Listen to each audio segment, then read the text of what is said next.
Bienvenidos a Senderos. Bienvenidos a Senderos, programa de la Iglesia Episcopal Diócesis de Puerto Rico.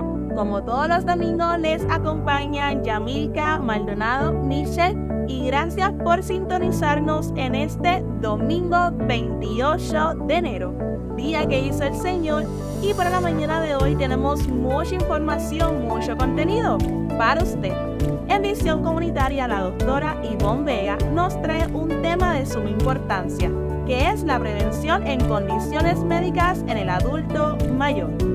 En el panorama episcopal, los invitamos a que conozcan más sobre las órdenes religiosas. En el TAP informativo, nuestra colega Luis José Moura desde el área sur, en los estudios de Radio Leo 1170M, nos trae un resumen de las noticias de esta semana. Y por último, pero no menos importante, en la mesa de la palabra, nuestra hermana Yadira Torres Rivas compartió junto al reverendo padre Guillermo Wilches. Esto y mucho más, ¿en dónde? En Senderos.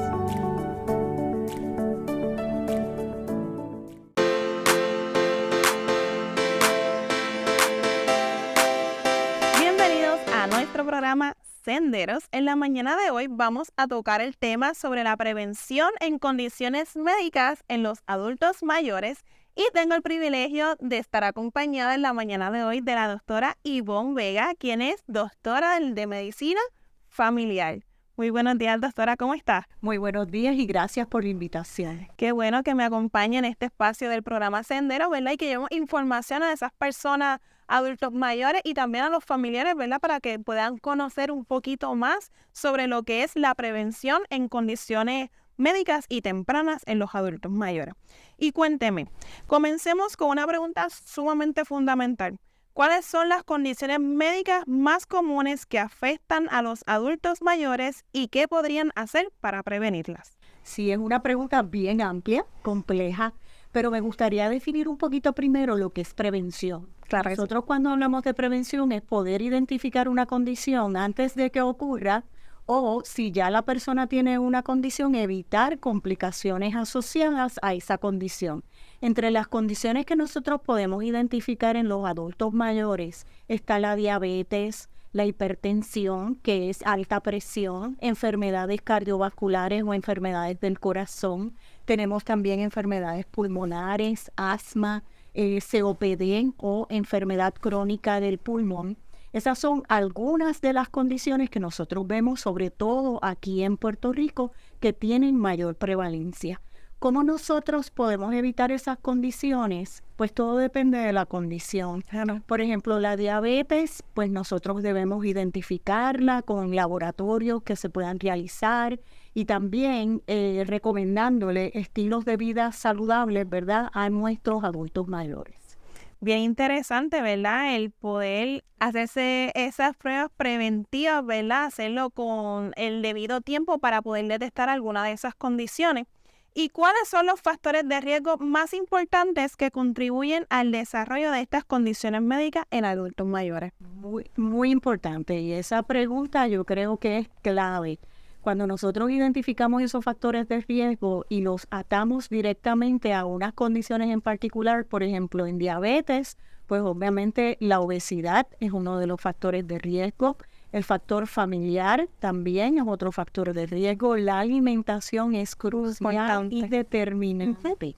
La actividad física es otro de los factores de riesgo que nosotros podemos identificar para la diabetes y para otras condiciones, tales como condiciones cardiovasculares. Y ya que vamos por esa línea de lo que es la nutrición, ¿verdad? Y enfermedades que tienen que ver y que son ligadas con esto, ¿qué papel importante juega la dieta y la nutrición en la prevención de condiciones médicas en la población de adultos mayores?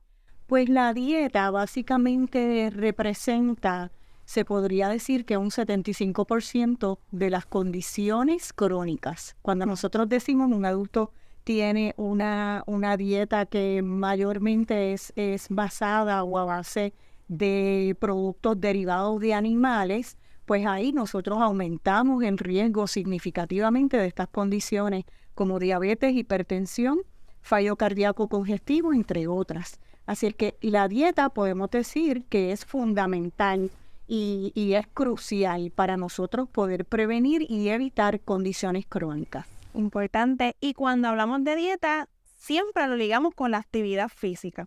Y cuénteme, ¿cómo ayuda la actividad física y el ejercicio a la salud y la prevención de enfermedades en los adultos mayores? Pues la actividad física, y quiero definir un poquito actividad física no es que estemos en un gimnasio, ahí pompeando, ¿verdad? Pesas, que es muy bueno para evitar osteoporosis, pero no necesariamente estamos hablando de eso. Estamos hablando de caminar, de hacer algún tipo de ejercicio de estiramiento en la mañana, de manera que durante el día la persona se pueda sentir funcional, se pueda sentir efectiva, ¿verdad? Y pueda llevar a cabo sus actividades del diario. Eso es lo que nosotros queremos cuando decimos actividad física. Igualmente recomendar 150 minutos de ejercicio durante la semana y decimos, wow, 150 minutos. Mira, eso pueden ser 30 minutos claros, que los podemos dividir en varias veces al día. No necesariamente tiene que ser que tengo que ahí hacer los 30 minutos corridos. Puedo hacer 15 minutos en la mañana, 15 minutos en la tarde, o 10 minutos en la mañana, 10 minutos al mediodía y después 10 minutos más en la tarde. Lo importante es que nosotros llevemos a cabo algún tipo de actividad física porque en nuestra sociedad moderna se promueve demasiado el sedentarismo. Así es. Que puede decirse que significa, ¿verdad? Y se traduce en un aumento de condiciones crónicas. Bien importante porque a veces nosotros pensamos, ay, que sí caminar, pero cuando uno toma la acción, toma la iniciativa de poder caminar, como usted bien dice, 30 minutos, uno ve la diferencia. Y, ¿verdad? Bien importante lo que es para la salud de los adultos mayores y en todas las generaciones. ¿Qué es lo que hacen cuando termina un bypass, por ejemplo, de corazón abierto? Pues básicamente al otro día ya ponen a las personas a caminar. O sea, los levantan. No es que corran un maratón, pero los levantan para que vayan dando esos primeros pasitos porque evita complicaciones posteriores. Claro que sí. Y doctora, ¿cuáles son las estrategias claves para la prevención de caídas en adultos mayores y por qué es tan importante?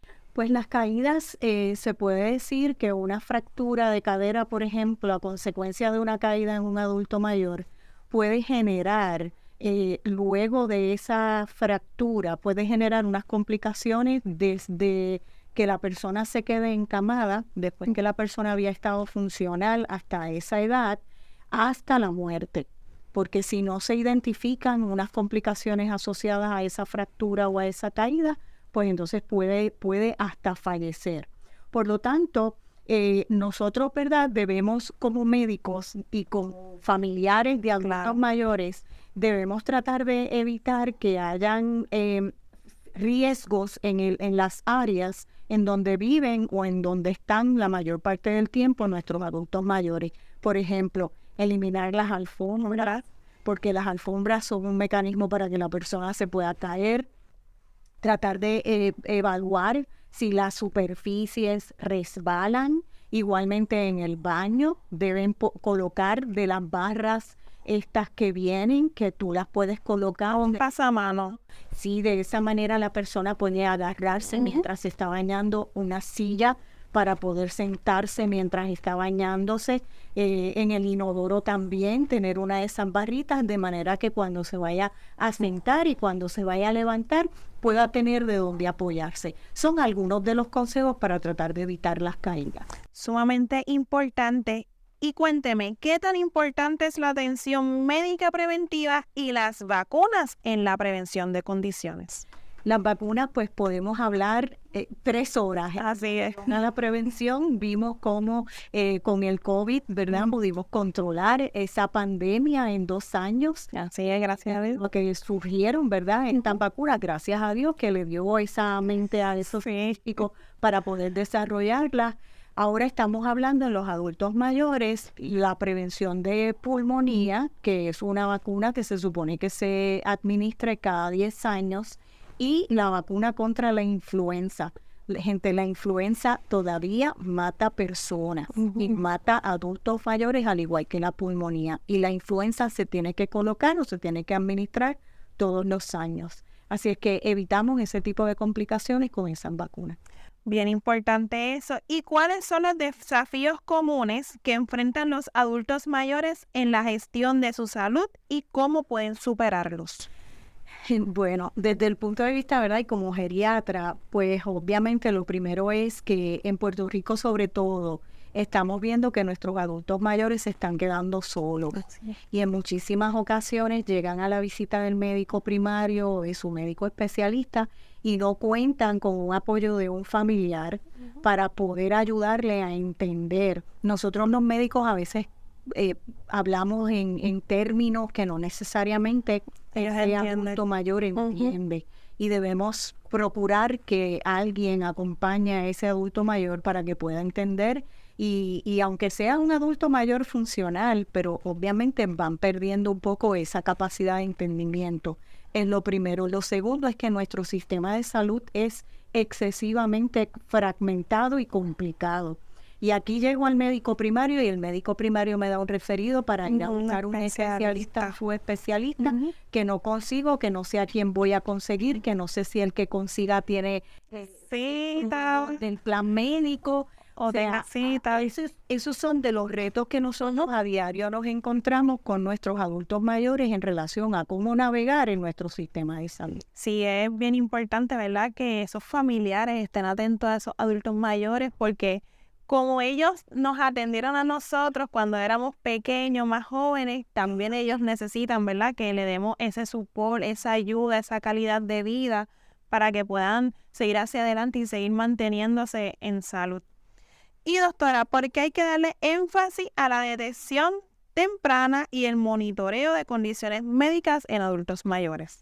El énfasis es porque mientras más temprano nosotros podamos identificar las condiciones, más rápido las podemos resolver y muchas de las condiciones tienen cura. Por ejemplo, una mamografía a tiempo puede salvar una vida porque podemos identificar ese cáncer en etapa temprana, donde el tratamiento puede ser tal vez cirugía nada más o puede ser quimioterapia. O sea que en ese sentido, mientras más rápido nosotros identifiquemos las condiciones, las podemos curar o se pueden controlar y podemos evitar complicaciones posteriores. Un paciente prediabético, si nosotros le vamos midiendo esa hemoglobina glucosilada y esa glucosa en sangre, podemos identificar si ya ha desarrollado diabetes y tenemos que entonces intervenir, ¿verdad?, de otra forma. Si nosotros cuando vamos al médico le miden la presión arterial, pues podemos identificar a tiempo o hipertensión o presión arterial elevada y de esa manera pues ofrecerle a ese paciente las alternativas de tratamiento o la recomendación. Bien importante, ¿verdad?, el tema que estuvimos tocando en la mañana de hoy. Y recuerde, usted adulto mayor que nos está sintonizando, recuerde visitar a su doctor, realizarse los laboratorios, las pruebas preventivas, ¿verdad?, para poder detectar alguna condición en etapa temprana y para que se mantenga en salud. Recuerde la actividad física y agradecemos a la doctora Ivonne Vega por acompañarnos en la mañana de hoy y por darnos estos consejos y esta información sumamente importante y beneficiosa para todos nosotros. Continuamos con Senderos.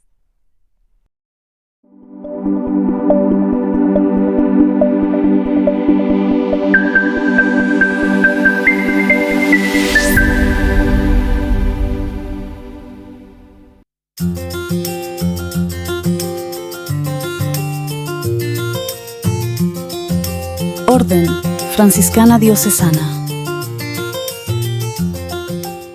Saludos y bendiciones de parte de nuestro Señor Jesucristo, paz y bien para todos y para todas. Mi nombre es el Padre Ángel Dávila, fraile de la Orden Diocesana Franciscana. Qué bueno tenerme en esta ocasión, estar compartiendo con todos ustedes de manera especial. La Orden Diocesana Franciscana se funda en Puerto Rico en el 2017 a petición de un grupo de personas que tenemos el carisma franciscano y queríamos reunirnos como una orden como tal. A petición de el padre Luis Guillermo Rivera, uno de los fundadores de esta orden, me insta y me invita a hacer la petición de la fundación de la orden. Una vez organizados, nos presentamos ante la Convención del 2021, donde unánimemente fue aprobada el que organizáramos la Orden Diocesana Franciscana. De ahí en adelante hemos estado caminando durante todo este tiempo, atendiendo asuntos de pastoral social dentro de la iglesia, atendiendo asuntos de organización comunitaria y también atendiendo como grupo la fraternidad entre todos nosotros. La Orden Diocesana Franciscana está persiguiendo lo que dice el libro de oración común en lo que es la misión de la iglesia. Y la misión de la iglesia, dice el libro de oración común, que es restaurar los unos con otros en Cristo Jesús, a través de Dios. Restaurar, acompañar. Eso es lo que hace la Orden Franciscana, acompañar, intentar restaurar lo que se perdió del ser humano en esa unión que tiene que tener con Dios. Nuestra Orden Franciscana tiene 23 miembros activos en este momento y, como dije anteriormente, estamos trabajando con todo lo que es la pastoral social, entre otras cosas que estamos haciendo. Les invito a todas y a todas, si tienen este carisma de restaurar, de acompañar, si tienes este carisma de oración, como todas las demás órdenes dentro de la diócesis, como es la benedictina, como es la dominica, que tienen este ardor por la oración, este ardor por estar en contacto con Dios. También los invitamos a ser parte de nosotros. Que el Señor los bendiga rica y abundantemente, de manera especial. Paz y bien.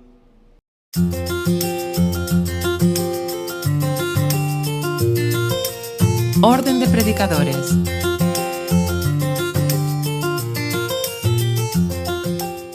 La Orden Anglicana de los Dominicos surge ya para el 1216, hace casi 800 años. Esta misma Orden de Dominicos es la que tiene el fondo o es de la que nosotros somos parte, de la Orden Anglicana de Predicadores. Ya para comienzos del año 2000 en Estados Unidos, dentro de la comunidad anglicana, comienza unos procesos, una gesta para establecer la Orden Anglicana de Predicadores. Esa Orden Anglicana de Predicadores se estableció en el primer capítulo de la Orden en los años 2000. Posteriormente llega a Puerto Rico, como en el año 2016, llega el maestro de la orden para ese momento, Fray James Dennis. Se comienza un proceso con Fray Rafael Zorrilla para establecer la Orden Anglicana de Predicadores en Puerto Rico. Ya aproximadamente como para el 2022 comienzan a ordenarse los primeros hermanos frailes devotos profesos. Al ordenarse estos primeros hermanos, ya hay la posibilidad de que se pueda establecer una casa o un vicariato en Puerto Rico.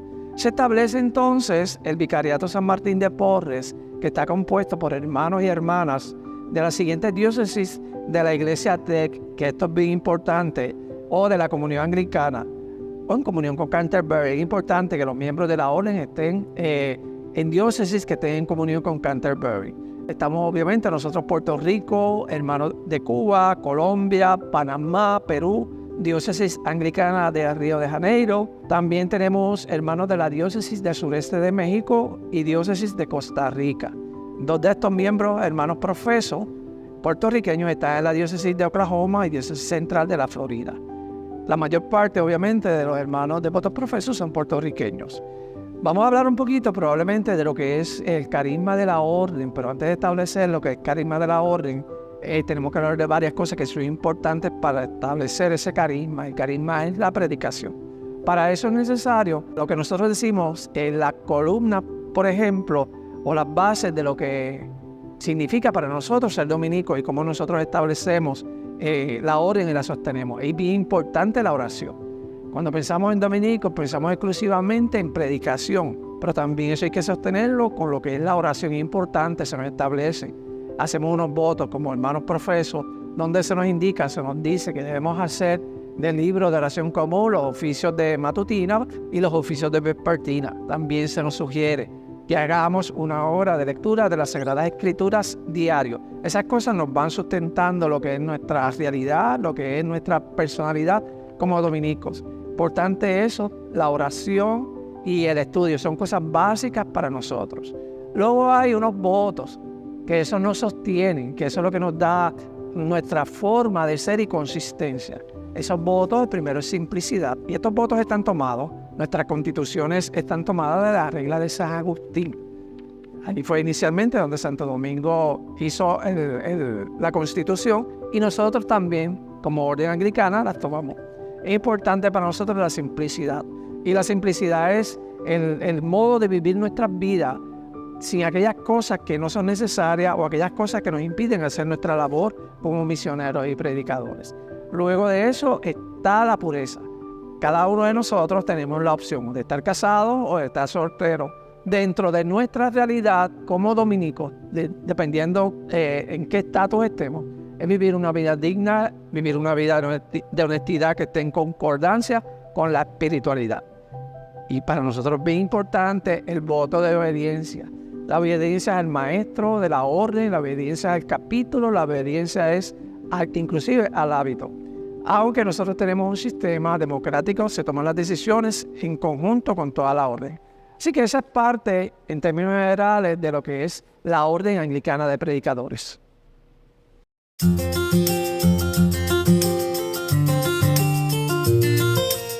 Comunidad Benedictina de la Casa de Inicia Nova. Hello, I am Abbot Michael John from the House of Inicia Nova. If I was to define what charism is as a gift, then I had to recognize the fact that it is a gift from the Holy Spirit.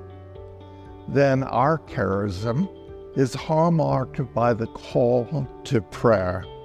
While almost everybody prays, Benedictine prayer is different.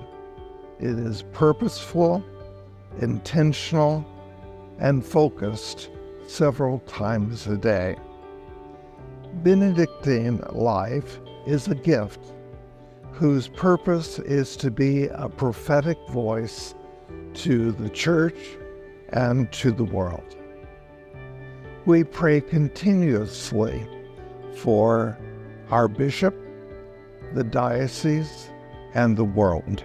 Following in Scripture and the rule of Saint Benedict, God is the first thing on our mind when we wake up, searching always for God in all things and in all people. Prayer, for the sake of prayer, is not enough, but requires work. Hence the motto, the Benedictine motto, Ora et Labora, which translates prayer and work. Benedictines are known for prayer first, hospitality second, education third, and most important, seeking in each person Christ. Pope Francis said last year regarding the Benedictine spirit that it is characterized by a heart expanded by the unspeakable sweetness of love.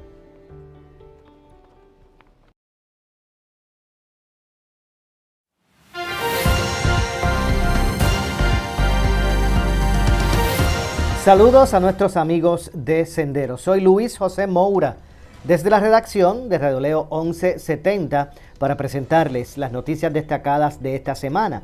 Y es que en una vista pública a casa llena de la Comisión de Derechos Humanos y Asuntos Laborales del Senado de Puerto Rico recibieron conmovedores testimonios en torno al proyecto de ley que busca establecer la política pública del gobierno contra el discrimen racial por peinados y texturas en cuanto al cabello.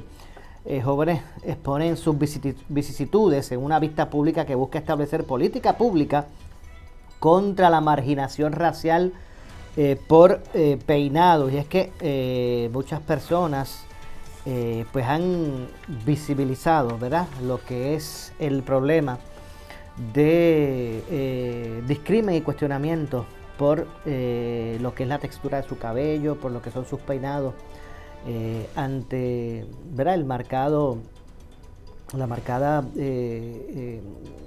apariencia de sus raíces Y en ese sentido pues se busca atender el campo, ocupar el campo y presentar legislación que sea específica en términos de asuntos de ley de protección a estas personas y que impidan ser discriminadas, ya sea en el trabajo o en otras instancias. Es una medida que está siendo atendida en este momento por el Senado de Puerto Rico y que pues pretende, como dije, abordar el campo, ocupar el campo en ese sentido. Así que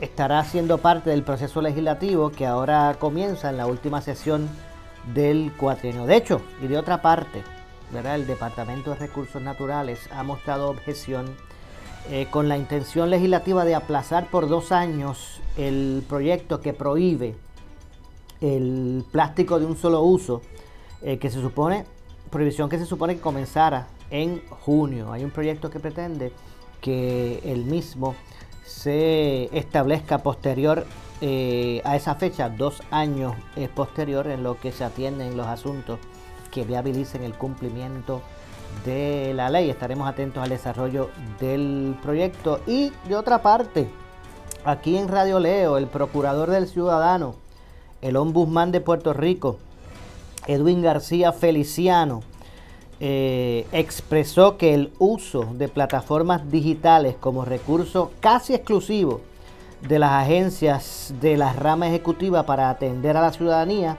es muy alta. Es una muy mala práctica, ¿verdad?, con la que el gobernador y los jefes de agencia deben estar o acabar de forma inmediata. Vamos a escuchar lo que dijo aquí en Radio Leo el Ombudsman de Puerto Rico, Edwin García Feliciano. Básicamente, durante varios años hemos estado haciendo este planteamiento, ahora con un poco más de vehemencia, donde señalamos que el uso de las plataformas digitales casi se ha convertido en prácticamente la vía de comunicación que tiene el ciudadano con la agencia de gobierno, obviando otros mecanismos como es la llamada telefónica, como puede ser el correo electrónico, como puede ser la visita.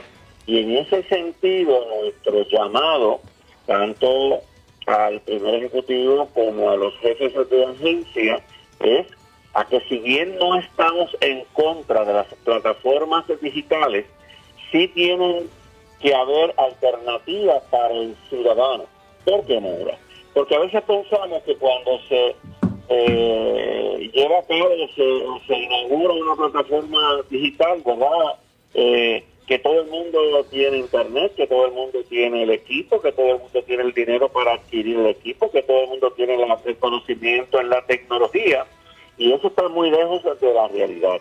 Hay gente que sí, especialmente las nuevas generaciones, que muy probablemente en un sector amplio de ellas domina todo lo que tiene que ver con la tecnología, pero de igual manera hay personas dentro de esos grupos de las nuevas generaciones que no necesariamente la dominan, y por otro lado hay personas que ni siquiera les interesa que se les atienda a través de una plataforma digital, pero nos llegan precisamente por ese rumbo sin muchas alternativas. Y cuando señalo esto de que no hay alternativas, es que en ocasiones uno se cansa de llamar a una agencia de gobierno y nadie contesta. Entonces usted se ve en la obligación de tener que buscar, si no conoce cómo accesar la plataforma, que algunos no son muy amigables que digamos, es que por obligación buscar quien le ayude. Bueno, ya escucharon las declaraciones del Ombudsman de Puerto Rico, el Procurador del Ciudadano, Edwin García Feliciano, y de esta manera también nosotros nos despedimos. Hasta aquí las noticias relevantes de esta semana. Desde la sala de redacción de Radio Leo, les informó para nuestros amigos de Senderos Luis José Moura.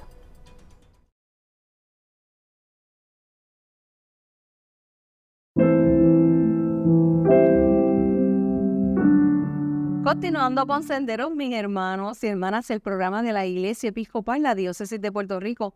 Pasamos en este momento a la mesa de la palabra y hoy nos acompaña el reverendo padre Guillermo Wilches. Buenos días. Buenos días, Yadira. Una alegría estar aquí esta mañana compartiendo. Amén. La mesa de la palabra de hoy está basada en el Evangelio de Marcos en su capítulo 1 y lee así. Llegaron a Cafarnaúm.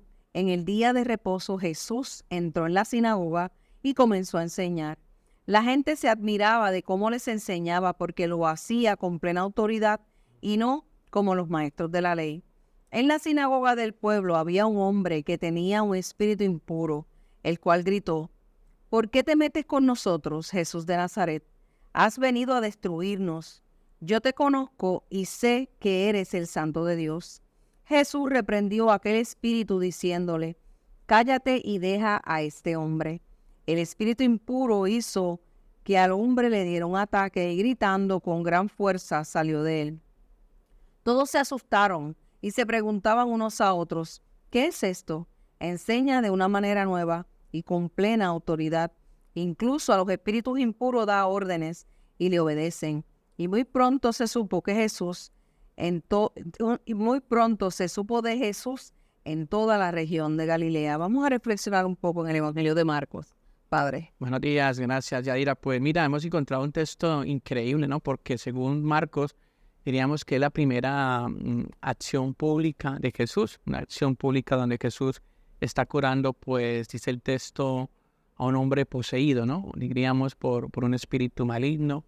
Y se encuentra Jesús en la sinagoga de Cafarnaúm, ¿no? Y es una escena, diríamos, sobrecogedora porque narra desde el comienzo, nos ayuda a nosotros los lectores cuando estamos escuchando este texto, nos habla de la fuerza curadora y liberadora de Jesús, ¿no? Yo creo que vale la pena resaltar esto, ¿no? Esa fuerza curadora y liberadora de Jesús y está en sábado. Recuerda que el sábado para el contexto judío está el pueblo reunido en la sinagoga para escuchar, diríamos, los comentarios de la ley explicados por los fariseos del contexto judío, los escribas directamente. Pero por primera vez diríamos Jesús va a proclamar ahí en la sinagoga, nos dice Marcos, algo que llamamos la buena noticia de Dios. Y sin duda, precisamente en ese lugar donde se enseña oficialmente en el pueblo las tradiciones religiosas de Israel, ¿no? Y allí entonces diríamos que la gente queda sorprendida. Yo creo que es lo que nos habla aquí en ese primer capítulo. La gente está sorprendida a escucharle. Tiene incluso la impresión, diríamos, de que no están escuchando ya noticias viejas, no están escuchando los mismos discursos del pueblo que está escuchando algo nuevo, algo diferente. No se repite, diríamos, sino que hay algo nuevo que está llegando a sus oídos. Y ahí entraríamos entonces a resaltar lo que leímos en el texto, ¿no? Tres premisas clave. La primera, que Jesús habla con autoridad. La segunda, que Jesús anuncia con libertad. Y sin duda habla y se expresa sin miedo de Dios. Y habla de un Dios bueno, diríamos que todo esto es lo que se está generando en el discurso de la sinagoga y aparece en esa acción de Jesús un hombre que está gritando, ¿no? Que está gritando y que habla en plural. Recuerden, si lo escuchamos no en singular, sino en plural. Ha venido a destruirnos, ¿no? ¿Por qué? Porque ha escuchado, diríamos, el mensaje de Jesús. A lo mejor ese mensaje que puede amenazar el mundo religioso en ese contexto en que está este hombre, diríamos, y sin duda las personas que están alrededor, lo que decían, ¿no? Que es la pregunta que hace que este hombre tenga esta autoridad, ¿no? Y qué fuerzas extrañas, sin duda, también podemos preguntarnos, que le impiden a este hombre endemoniado escuchar a Jesús. Yo diría también que más que endemoniado, pues una persona que está oprimida por el mal, ¿no? Diríamos aquellas experiencias dañinas que podríamos llamar también que bloquean hacia el camino de Dios, ese Dios bueno que anuncia a Jesús, ¿no? Yo creo que ese es el rechazo que podemos encontrar de este hombre oprimido por el mal. Entonces, pues diríamos, Jesús no se acobarda, Jesús va al encuentro de este hombre, ¿no? Incluso la expresión que vemos en el texto, ¿no? Vale la pena ver, cállate y sal de este hombre. Qué interesante porque el callar habla del silencio también. Y cómo entender que a través del silencio es que se genera esta liberación. Y yo miro, es una conexión espiritual, ¿no? Cuando estamos en silencio, nos podemos conectar con Dios. En silencio también nos podemos liberar. En silencio podemos tener una plenitud de liberación y sanación. Y qué bueno entender esto, esta acción de Jesús cuando le dice cállate, en esa acción sanadora del silencio, como hoy nuestra sociedad del ruido, ¿no? una sociedad contaminada que no nos permite escuchar la buena noticia de Jesús, ¿no? ¿Tú qué piensas? Sí, padre, estoy totalmente de acuerdo contigo con tu planteamiento, pero hay algo que para mí, cuando estuve leyendo el texto, me pareció importante, y es el hecho de que es el espíritu impuro que reconoce a Jesús. Correcto. Una cosa bien impresionante porque, de hecho, a través de la historia, ¿verdad?, de Jesucristo entre la gente, el mundo no lo reconoció. Pero qué cosa de que el espíritu impuro es el primero que lo reconocen. Y de hecho, yo creo que es la primera vez que vemos que se reconoce a Jesús como el Hijo, ¿verdad? El Santo, era el Santo de Dios. Sí, no, y Hijo de Dios. sin duda Marcos, en el mismo capítulo que estamos leyendo este domingo, en el versículo 1, no, lo que entra Marcos a narrar en el libro es algo muy interesante. Jesús, el Mesías, el Hijo de Dios, ¿no? Sin duda Marcos nos ayuda a apuntar a reconocer esa presencia de Jesús como el Mesías, ¿no? Y sin duda esa acción liberadora que hace Jesús en la misma historia en que se encuentra, en el mismo contexto histórico, la presencia de Jesús que vemos en el contexto es acción liberadora. Y a lo largo de la historia que proclamamos la iglesia sigue proclamando a Jesucristo. Y cuando las personas reconocen a Jesucristo como su Señor, como su Salvador, ahí se está generando una acción liberadora. Y es lo que nos muestra en este capítulo 1 del Evangelio de Marcos. Por eso qué bueno que cuando escuchamos ese Evangelio de hoy, de este domingo, lo hagamos vida. Y hagamos vida reconociendo el señorío de Jesús, ¿no? Amén. Yo creo que nuestras iglesias, nuestras comunidades necesitan siempre mirar a esto. Cómo Jesús me libera para yo transformarme en un hombre nuevo, una persona, un hombre, una mujer liberadora, que ha sido liberada en Cristo Jesús, y por lo tanto también estoy enviado a compartir esa experiencia de que Jesús es mi Señor, ¿no? Que yo creo que la iglesia necesita esos agentes misioneros para entender que tenemos un Dios que se manifiesta en la persona de Jesús, y que ese Jesús sigue restaurando y liberando vidas hoy en el siglo XXI. Amén. De la misma manera también vemos un Jesucristo, ¿verdad? Un Jesús lleno de tanta fuerza y tan seguro de lo que él iba a enfrentar y de lo que iba a hacer, que yo creo que eso lo debemos trasladar hoy a nuestros días, porque tenemos que saber que estamos seguros en Jesucristo. Y sin duda, cuando uno mira los evangelios, yo siempre hablo en mi experiencia pastoral, la música del evangelio. La música del evangelio es cómo entender mi vida central del evangelio. Uno descubre premisas que el mensaje de Jesús despierta confianza. El mensaje de Jesús desaparecen los miedos. En el mensaje de Jesús, pues nos atrae nuevamente hacia el amor de Dios. Yo creo que es interesante entender cómo esa presencia de Dios nos transforma cuando reconocemos que Jesús es el camino, que Jesús es la verdad, que Jesús es la vida. Incluso Gálatas 5:1, ¿no? Es un hermoso texto que vale la pena hacerlo público. Para ser libres nos liberó Cristo. Y entonces yo creo que esa presencia de Jesús en nuestras vidas, en nuestras iglesias, en nuestras comunidades, tiene que seguir ayudando a transformar el mundo, a romper esas presencias de tantas personas que están oprimidas por el mal. Los evangelios que nos habla de demonios, miramos cosas sobrenaturales, pero del siglo XXI en el camino hay muchas personas oprimidas por el mal, por el odio, por el rencor, por la soberbia. ¿Cómo Jesús puede liberar?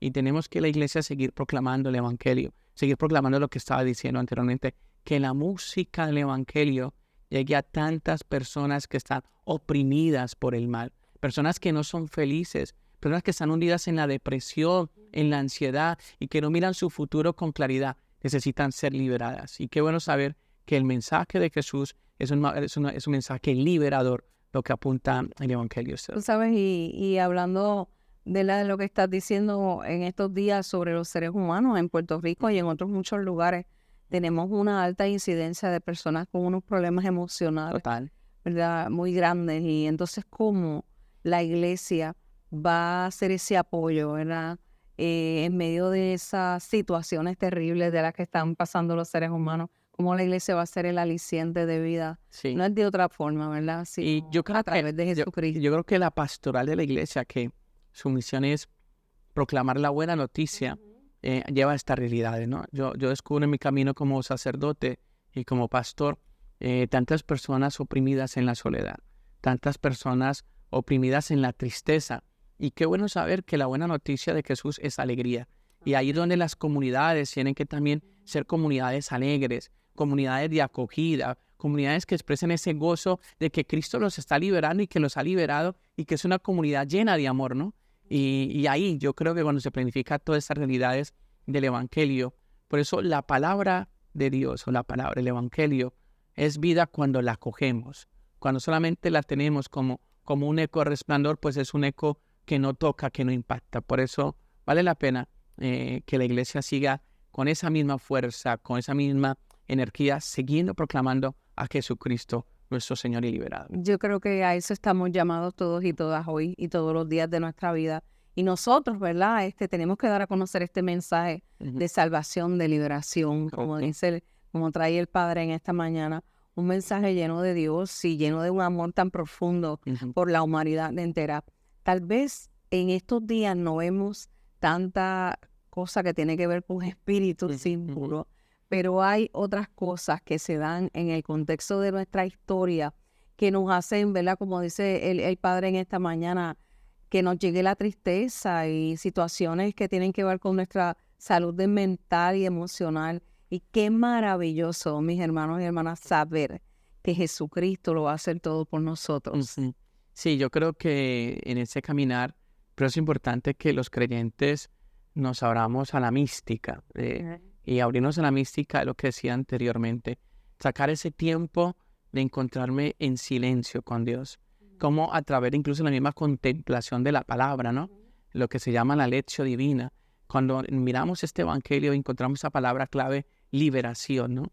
Y cuando miramos cómo esa palabra de Jesús actuando dentro de mí puede generar momentos de sanación fuerte, ¿no? Yo creo que las personas de hoy necesitan volver a centrar ese tiempo de mística, ¿no? Es decir, la mística de aprender que somos personas trascendentales. Claro. Lamentablemente vivimos en una sociedad que cuando se habla de Dios empiezan en la iglesia y empiezan en la institución y eso aburre y eso cansa y eso está viejo y eso huele feo. Qué pereza estar en la iglesia, ¿no? Pero qué bueno entender que no es la institución la que salva, es un encuentro personal con Jesús y esa es la misión de la iglesia. Por eso, más que hablar de iglesia episcopal o iglesia tal o cualquier apellido, denominación, no es la misión de ninguna denominación hablar de su apellido, la misión es a lo que nosotros estamos llamados a proclamar a Jesucristo como nuestro Señor y Salvador y liberador, ¿no? Y yo creo que es la misión que la iglesia tiene que impulsar cada día. Gracias, Padre, por estar aquí en Senderos. Bendiciones. En toda la labor que usted hace desde la parroquia La Encarnación en Atorrey, donde tengo tantos hermanos y hermanas que amo tanto.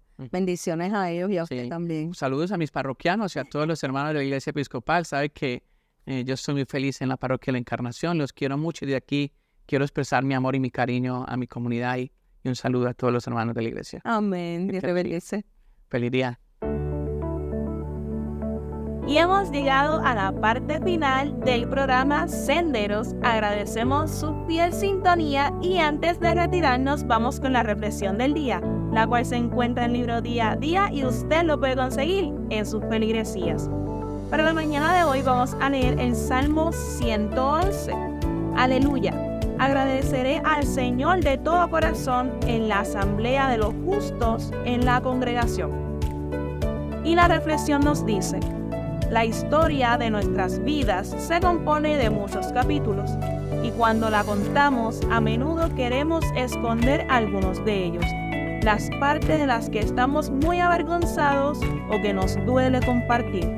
Nos preocupa que esos capítulos expongan nuestras vulnerabilidades, nuestros momentos peores, las partes de nosotros que no estamos orgullosos o que no nos gustan. Pero es cuando contamos esas partes, asumimos esos momentos y los revestimos de perdón, bondad y esperanza que nos volvemos plenos. Estoy agradecida por muchas cosas, por mi sanación y crecimiento. También estoy agradecida por mis episodios de depresión severa y los momentos difíciles que pasé, porque sin ellos hoy no sería la mujer que soy. Así que yo daré gracias al Señor con todo mi corazón. Aceptémoslo todo, vivamos de corazón. En la mañana de hoy oramos por la diócesis de Inglaterra. Nuevamente agradecemos su sintonía. Recuerde seguirnos en todas nuestras plataformas digitales y tenemos un compromiso el próximo domingo. Que tengan un maravilloso y bendecido día y excelente comienzo de semana.